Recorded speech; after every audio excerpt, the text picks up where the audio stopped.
Hi everybody, TJ Maxx Vintage Cards and Nostalgia here, and in today's video I'm going to do two things. I'm going to show off my 13th addition to my 1934 to 1936 Diamond Stars set build, and I also want to do a response to Clemente Collector's contest.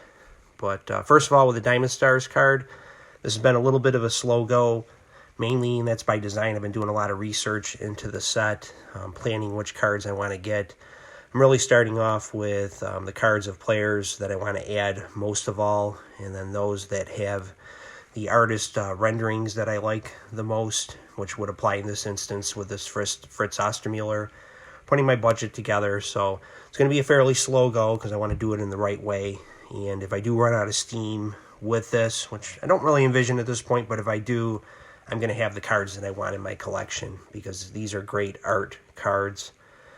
And this one in particular, this Fritz Ostermueller, this is a 1935 example. And you can see there in the PSA flip with the green back. And I couldn't find the actual photo that this was taken from of Ostermueller there in the throwing pose with the Red Sox. But I just like this one because of the artist rendering in the background with the player being added in and the grandstand and the city landscape, which you see on some of these Diamond Stars. It's just beautiful, and you can see part of the diamond there. Just one of those cards that when you display it really tells the story of that period of the 1930s with that Art Deco look.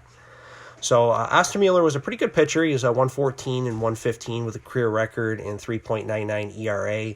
He pitched from 1934 until 1948. Here you see him with the Red Sox, which was the team he came up with. Also pitched with the Browns, the Dodgers, and the Pirates.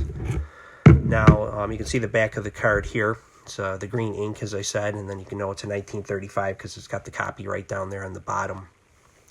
Now, Ostermueller has been, in recent baseball, I guess, culture with the movie 42. He was in the movie at the part where Robinson was hit in the head, and he was playing for the Pirates at the time, Ostermueller was.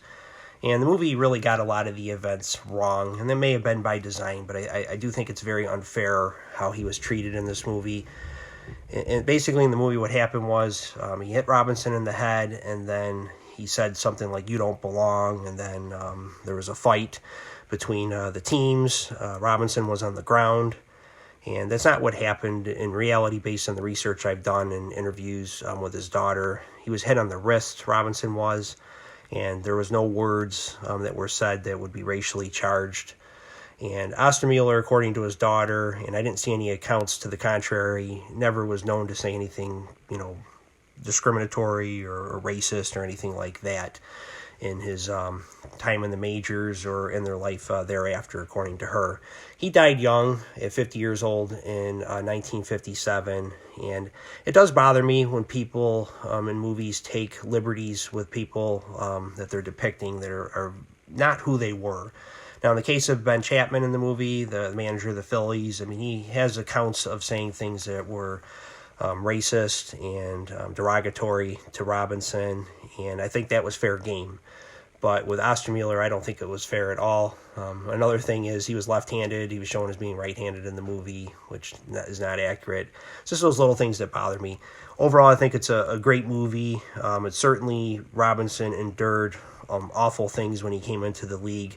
It just wasn't from Fritz Ostermueller, which is what bothers me. So anyway, just glad to have this card added to my collection. This is the 13th edition, and look forward to adding many more.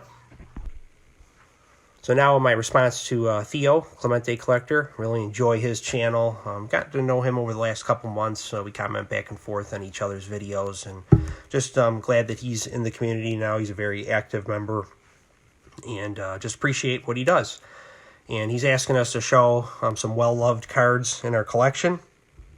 And this definitely is the most well-loved card that I have. And it does have special meaning to me. I think probably in 9th grade. I gave this card to my grandfather when I was visiting him in Florida. I was a big Mark McGwire fan. And he took this card and he put it in his locker at his cottage, where he would do his yard work and all that. He would have it posted up in his locker. And when he passed away in 2000, my grandma gave this to me just as a memory of him. And he wasn't the most sentimental person, so he kind of came across as kind of a gruff person, like a lot of folks from that generation did. They just lived hard lives. But he was a really warm man, I think, beneath the surface, and it just kind of shows that he had some sentimentality by keeping this card for all those years. And I just was moved when I got it given back to me. It just really moved me, and I keep it in my office with a picture of him, just as a reminder of what he meant to me, and just those good times I had, and that I meant enough to him that he kept this card. So that's all I have this week. Everybody have a great weekend, and we'll talk again soon.